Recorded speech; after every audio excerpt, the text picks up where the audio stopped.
Pourquoi les sénateurs ont échangé Erik Karlsson? Bienvenue à Focus.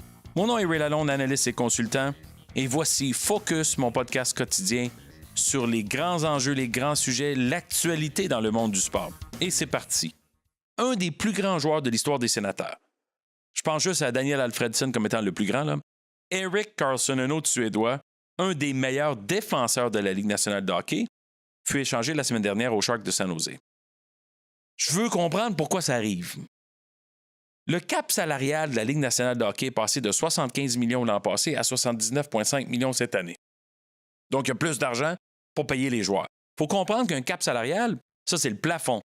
C'est pas tout le monde qui veut payer le plafond. Il y en a qui préfèrent le plancher, c'est-à-dire le minimum requis selon la convention collective.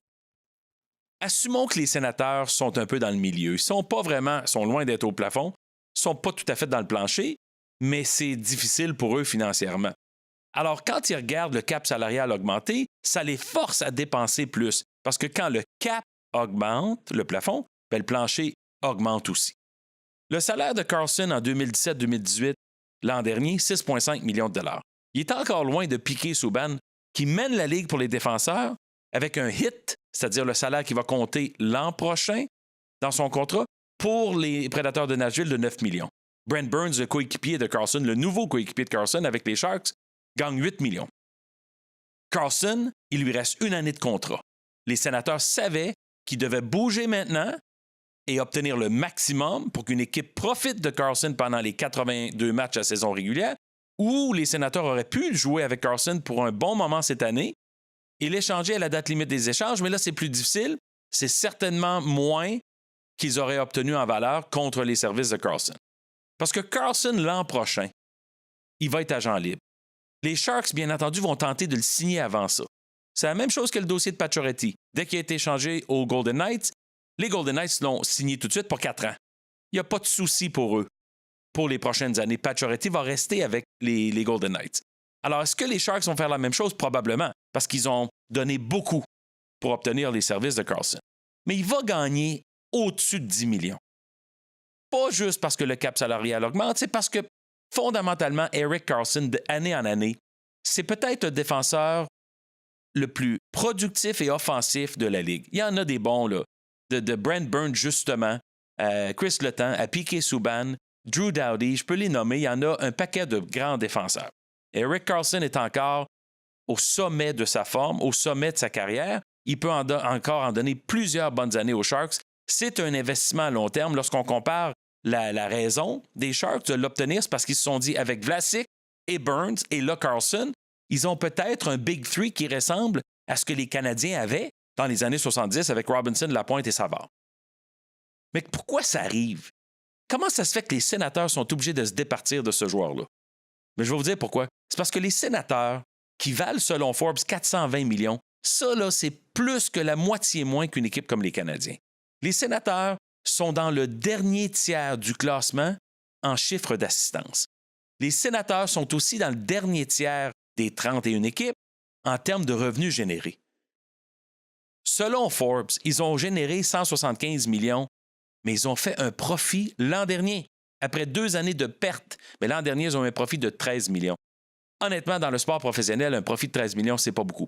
C'est ce qu'on appelle être rentable. Pas beaucoup plus. En anglais, break-even. Tandis que le prix moyen pour un billet pour les Maple Leafs, c'est au-delà de 120 $, puis les Canadiens sont dans les environs de 100 $, les sénateurs sont à 71 $. Les sénateurs ont dû fermer des sections dans le haut du Canadian Tire Center, justement parce qu'ils n'arrivaient pas à les vendre. Les sénateurs sont une équipe fragile, financièrement. Ils ne peuvent pas rivaliser avec les riches. On est-tu rendu au point que, malgré le cap salarial, malgré la nouvelle convention collective, il y a encore des équipes qui se démarquent des autres? La réponse est oui. C'est sûr, parce que les sénateurs auraient toujours voulu garder Karlsson. Karlsson, semble-t-il, aimait Ottawa. Il a joué toute sa carrière là-bas. C'est une légende pour les sénateurs dans l'histoire. Il est obligé d'être échangé parce que les sénateurs n'ont pas les moyens de le payer. C'est tout simplement ça. Puis ils n'ont pas les moyens de suivre la course à l'argent que ça implique de garder tes joueurs vedettes.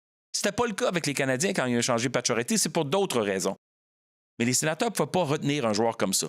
Il y a beaucoup d'équipes qui souffrent à un moment donné lorsque le joueur devient trop bon, il va commander un salaire trop élevé, on ne peut plus le garder, il faut tenter de l'échanger. C'est pas une bonne chose, ça, pour le hockey. C'est pas une bonne chose pour l'industrie que les équipes perdent leurs joueurs qui ont joué toute leur carrière avec elles. Parce que les partisans n'apprécient pas perdre leurs joueurs vedettes.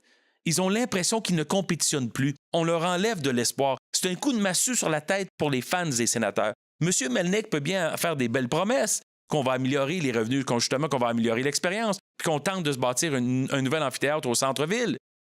Mais les partisans veulent voir du produit sur la glace. Ils veulent voir des résultats.